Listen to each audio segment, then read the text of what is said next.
Chez les pigeons, on aime bien vous éviter de dépenser inutilement. Ouais, on est comme ça. Et en matière d'assurance, vous avez moyen d'économiser de l'argent. Si. Contrat en double, assurance qui ne servent à rien. Vous perdez des euros, on vous dit. Un Français posséderait en moyenne 2 à 3 assurances accessoires. Et concrètement, ce sont donc des dizaines d'euros qui s'envolent tous les mois de votre porte-monnaie. Pas brillant ça, hein? Pigeon, quoi. Combien vous dépensez par mois en assurance, vous savez? J'en ai aucune idée. Je ne sais pas. Vous savez pas? Pas du tout.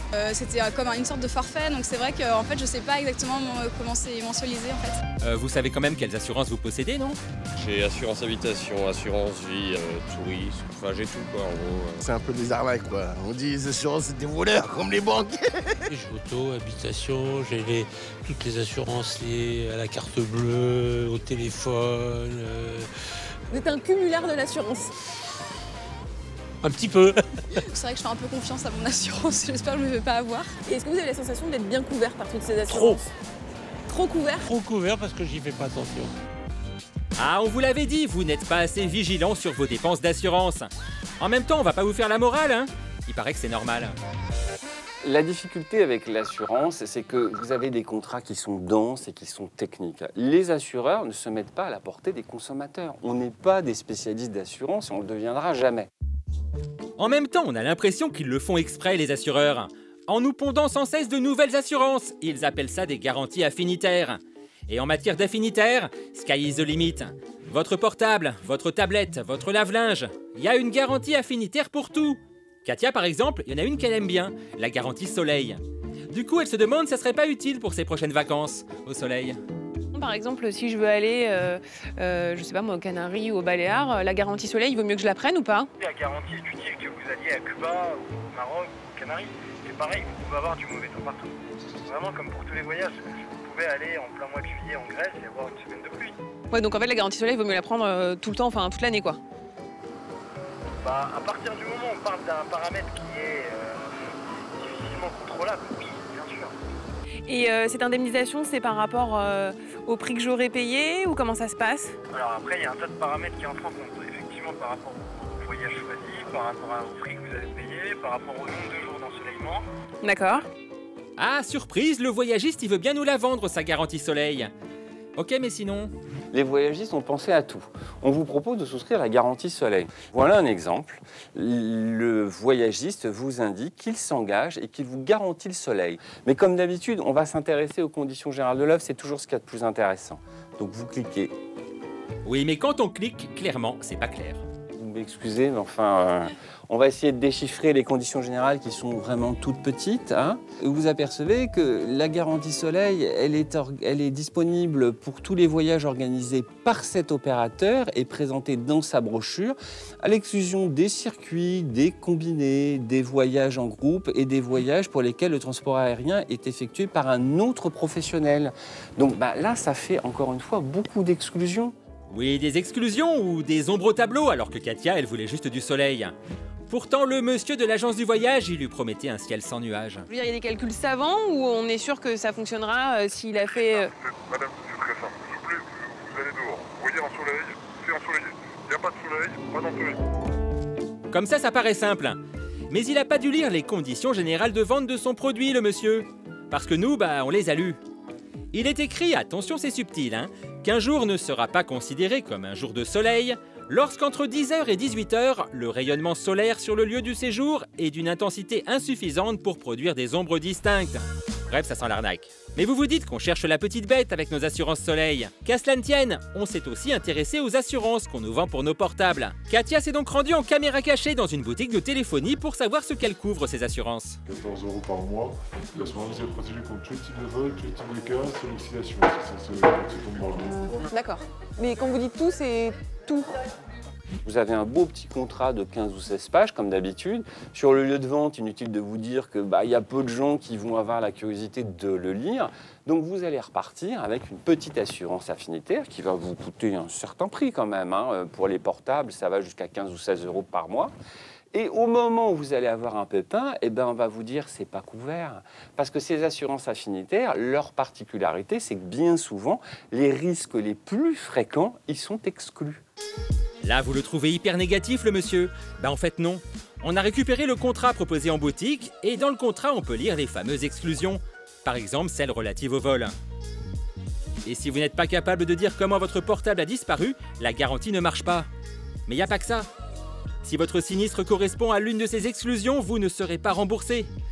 La bonne nouvelle, c'est que visiblement, les vendeurs connaissent la marche à suivre pour contourner ces exclusions et se faire rembourser quand même. Évidemment, j'ai eu un qui en France qui s'est pas fait rembourser. Il avait oublié sur un banc et il a eu le malheur de dire qu'il avait oublié sur un banc. Ça, c'est pas pris en compte. Si vous avez un doute, quand ça vous arrive, vous allez en boutique et vous allez un peu avec le vendeur lui raconter ce qui vous est arrivé et il verra si ça rentre dans les clauses ou pas. Et donc par exemple, le client en question, il aurait dû venir vous voir et vous lui auriez dit de ne pas dire qu'il l'avait laissé sur un banc, c'est ça, j'imagine? C'est clairement illégal. Mmh. J'aurais dit. Je me suis fait voler mon téléphone avant-hier. C'était un pickpocket qu'il avait pris dans mon manteau. C'est des grands poches, donc j'ai pas senti. Mais je sais que quand je vais appeler l'assurance, je vais dire que oui, ça s'est passé dans le métro, effectivement, mais sauf que c'est des poches fermées. D'accord. C'est un détail, mais il suffit de dire que la poche n'est pas fermée, c'est pas pris en compte. D'accord. Ah ouais, donc du coup, faut être hyper calé. D'accord. Et comment je fais pour être hyper calé? Bah, si par exemple vous prenez de l'assurance chez nous avant de faire déclaration de sinistre, vous venez nous voir. Ah ouais, donc c'est-à-dire que je viens vous voir, je vous dis comment ça s'est passé et vous me dites qu'il faut que je dise à l'assurance, quoi. C'est comme ça que ça marche les assurances. Généralement, les conditions dans lesquelles se passe le sinistre ne sont pas vraiment liées aux conditions. En fait. Donc au final, il faut essayer de s'adapter. Sympa, mais évidemment notre expert chargé de remettre de l'ordre dans toutes ces assurances affinitaires, ce genre de conseil, il aime pas trop. On n'a pas à aider un consommateur à faire une fausse déclaration, parce que parfois ça revient à ça. L'idée, c'est d'être suffisamment clair au moment de la vente pour dire, voilà, ça ne jouera pas dans tel et tel cas, ça jouera dans telle et telle situation, et bien détailler tout ça. Donc ça nécessite de la part des vendeurs de comprendre ce qu'ils vendent, d'être rentré dans le produit, et de faire un vrai travail de conseil. La vraie question, c'est de savoir quel type de vols sont couverts, quel type de bris sont couverts, qu'est-ce qui se passe réellement. Sur le principe, on est d'accord, mais pour l'instant, hormis un opérateur où le label qualité est en place, rien n'est fait pour aider le consommateur. Bon, Katia, il y a un autre truc qu'elle aimerait bien éviter, payer 2 fois des assurances qui ont la même utilité. Et sur la toile rayon doublon, on trouve surtout des articles et des conseils, mais peu d'outils pour savoir si on cumule les assurances. Katia est tombée sur une application qui permet d'analyser les avantages de votre carte bancaire en fonction de votre banque pour éviter les assurances superflues.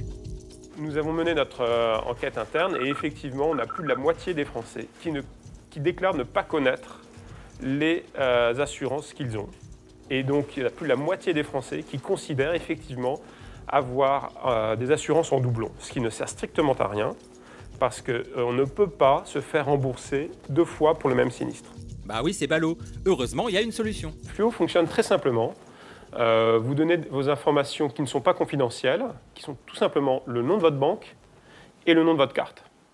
À partir de là, Fluo va vous indiquer, dans des cas d'utilisation courants, assez fréquents, si vous possédez déjà les assurances et si vous ne les possédez pas, va vous proposer d'acheter celles dont vous avez besoin. Nous allons directement dans ces contrats et nous mettons en valeur les informations intéressantes, c'est-à-dire les plafonds, les personnes ou les objets qui sont assurés et les exclusions. Comme Katia veut partir en vacances, on a simulé un voyage aux États-Unis. Résultat, avec sa carte bancaire, elle est suffisamment couverte. Et même encore mieux qu'avec l'assurance que propose ce voyagiste.